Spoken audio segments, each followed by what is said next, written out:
আসসালামু আলাইকুম মুসলমান ভাইরা। আজকে নসিহতপূর্ণ একটি ঘটনা নিয়ে এসেছে মুমিন বান্দাদের কবরের জীবন সম্পর্কে।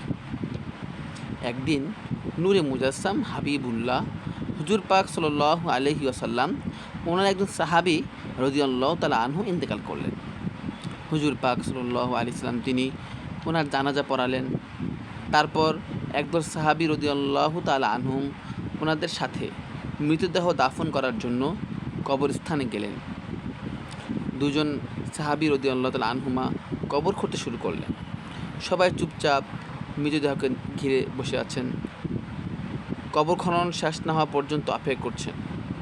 হুজুর পাক সাল্লাল্লাহু আলাইহি ওয়াসাল্লাম গভীর মনোযোগ দিয়ে কবর খোঁড়া দেখছিলেন। একটু সরে সবার দিকে তাকিয়ে জিজ্ঞাসা করলেন, আপনারা কি জানেন মানুষ মারা যাওয়ার পর তার আত্মার কি হয়?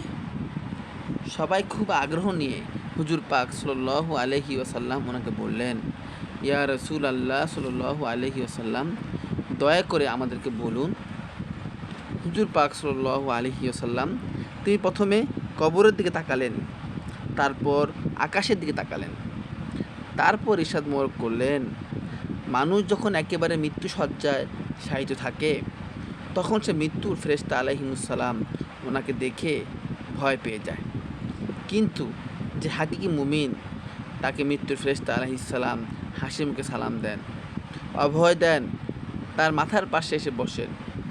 তারপর মৃতপ্রায় মানুষটির দিকে তাকিয়ে বলেন, হে পবিত্র আত্মা, আপনি আপনার পালনকর্তা ওনার ক্ষমা ও মহব্বত গ্রহণ করুন এবং এই দেহ থেকে বের হয়ে আসুন। মুমিনের আত্মা যখন বের হয়ে আসে তখন কোনো ধরনের ব্যথা বেদনা অনুভব করে না। সুবহানাল্লাহ। হুজুর পাক সাল্লাল্লাহু আলাইহি ওয়াসাল্লাম তিনি বিষয়টি উদাহরণ দিয়ে বুঝিয়ে বললেন, মনে করুন একটা পানির জগ কানায় কানায় পরিপূর্ণ হয়ে যাওয়ার পর তা থেকে এক ফোঁটা পানি যেমন নিঃশব্দে নিচে গড়িয়ে নেমে আসে, ঠিক তেমনই নীরবে ও বিনা কষ্টে আত্মাটি তার দেহ থেকে বের হয়ে আসে। সে সময় আরও দুজন ফেরেশতা আলাইহিমুসসালাম বেহেশত থেকে সুগন্ধি মাখানো একটি নরম সুতোর সাদা চাদর নিয়ে আসেন এবং আত্মাটিকে সেই চাদরে আবৃত করে আকাশের দিকে নিয়ে যান। ওনারা যখন আকাশে পৌঁছেন তখন অন্যান্য ফেরেশতা আলাইহিমুসসালামগণ সে আত্মাটিকে দেখার জন্য এগিয়ে আসেন। কাছে এসেই সবাই বলেন, সুবহানাল্লাহ, কত সুন্দর আত্মা, কি সুন্দর তার ঘ্রাণ। তারপর সবাই জানতে চান এই আত্মাটি কার? উত্তরে আত্মা বহনকারী ফেরেশতা আলাইহিমুসসালামগণ বলেন, তিনি হলেন ফুলান ইবনে ফুলান, অর্থাৎ অমুকের সন্তান অমুক। তখন অন্যান্য ফেরেশতা আলাইহিমুসসালামগণ আত্মাটিকে সালাম দেন। তারপর আবার জিজ্ঞেস করেন, তিনি কী নেক আমল করেছেন? ওনার আত্মায় এত সুঘ্রাণ কেন? আত্মা বহনকারী ফেরেশতা আলাইহিমুসসালামগণ তখন বলেন, আমরা শুনেছি মানুষজন নিচে বলাবলি করছে তিনি মহান আল্লাহ পাক ওনার ভালো বান্দা ছিলেন, অনেক দয়ালু ছিলেন, মানুষের অনেক উপকার করেছেন। এতটুকু বলার পর হুজুর পাক সাল্লাল্লাহু আলাইহি সাল্লাম তিনি একটু থামলেন। তারপর সবার দিকে দৃষ্টি মোবারক দিয়ে কণ্ঠ মোবারক একটু বাড়িয়ে বললেন, এই কারণেই বলছি, সাবধান, আপনারা কিন্তু মানুষের সাথে কখনো খারাপ ব্যবহার করবেন না। সাবধান, আপনারা কখনোই মানুষের সাথে কোনো রকম খারাপ ব্যবহার করবেন না। আপনারা ইন্তেকাল করার পর মানুষ আপনাদের সম্পর্কে যা যা বলবে আত্মা বহনকারী ফেরেশতা আলাইহিমুসসালামগণও আকাশে গিয়ে ঠিক একই কথা অন্যদেরকে বলবেন।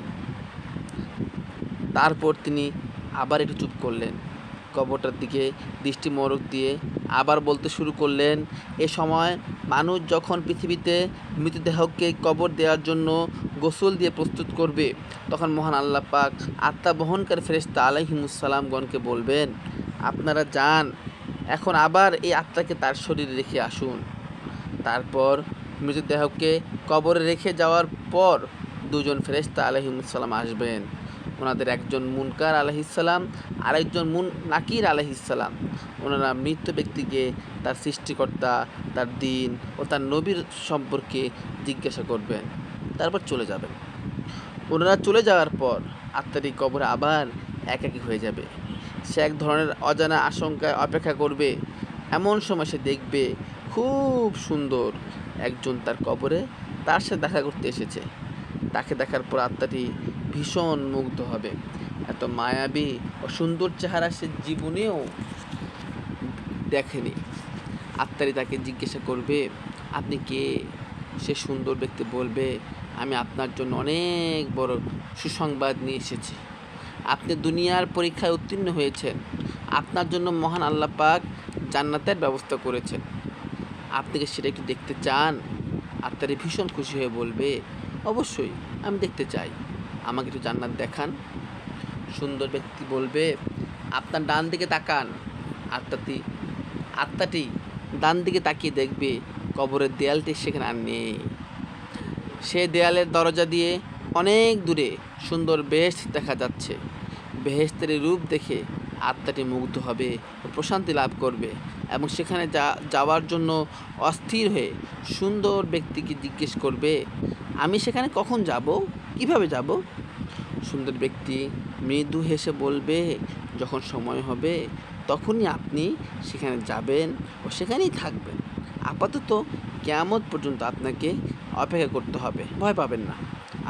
আমি আপনার সাথেই আছি, আমি আপনাকে শেষ পর্যন্ত সঙ্গ দেব। আত্মাটি তখন তাকে আবারও জিজ্ঞেস করবে, কিন্তু আপনি কে? তখন সুন্দর ব্যক্তি বলবে, আমি আপনার এতদিনের আমল, পৃথিবীতে আপনার সব ভালো কাজের, আপনার সব পুণ্যের রূপ আমি। আজ আপনি আমাকে একজন সঙ্গী রূপে দেখছেন। মহান আল্লাহ পাক আমাকে পাঠিয়েছেন আপনাকে সঙ্গ দেওয়ার জন্যই। এই কথা বলে সে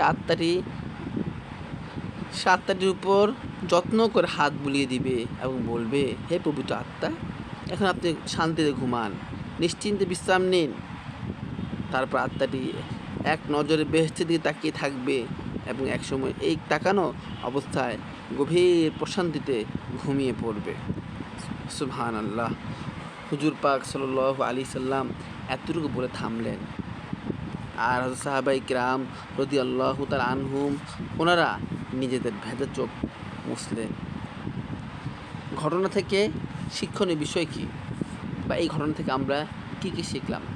আমি কয়েকটি বিষয় এখানে স্পষ্ট করেছি।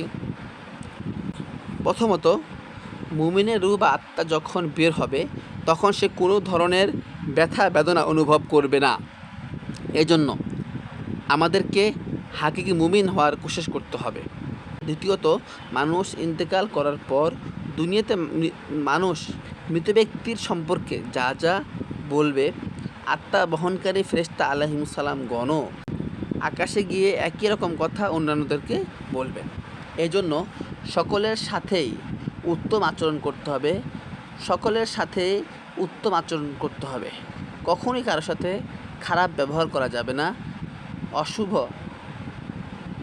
আচরণ করা যাবে না। তৃতীয়ত, কবরে রাখার পর মৃত ব্যক্তিকে মুনকার নাকির তার সৃষ্টিকর্তা, তার দিন, তার নবী সম্পর্কে জিজ্ঞেস করবেন।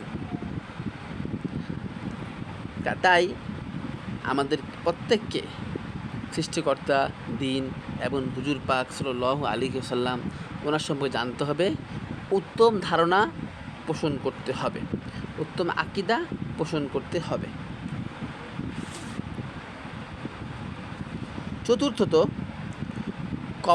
কবরে মৃত ব্যক্তির সাথে কেউ থাকবে না, কিন্তু মৃত ব্যক্তির ন্যাক আমলগুলো সুন্দর সুন্দর আকৃতিতে তার সাথী হবে, তার সঙ্গী হবে, সবসময় তার সাথে থাকবে।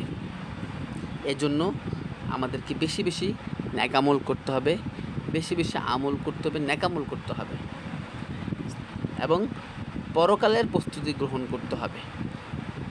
মহান আল্লাহ পাক আমাদের সবাইকে হাকিকিভাবে পরকালের প্রস্তুতি নেওয়ার তৌফিক দান করুন, আমিন। মুসলমান ভাইগণ, আমরা আবারও আসব নতুন ভিডিও নিয়ে। তো এই ভিডিওটা যদি আপনার ভালো লাগে অবশ্যই চ্যানেলটি সাবস্ক্রাইব করবেন এবং আপনার উপলব্ধি কমেন্টে জানাবেন। পরবর্তী যে ঘটনা নিয়ে আমরা আসব তা হচ্ছে 200 বছরের গুনাহ কিভাবে হলো ক্ষমা। অপেক্ষায় থাকুন, আসছে পরবর্তী ভিডিও নিয়ে। আসসালামু আলাইকুম।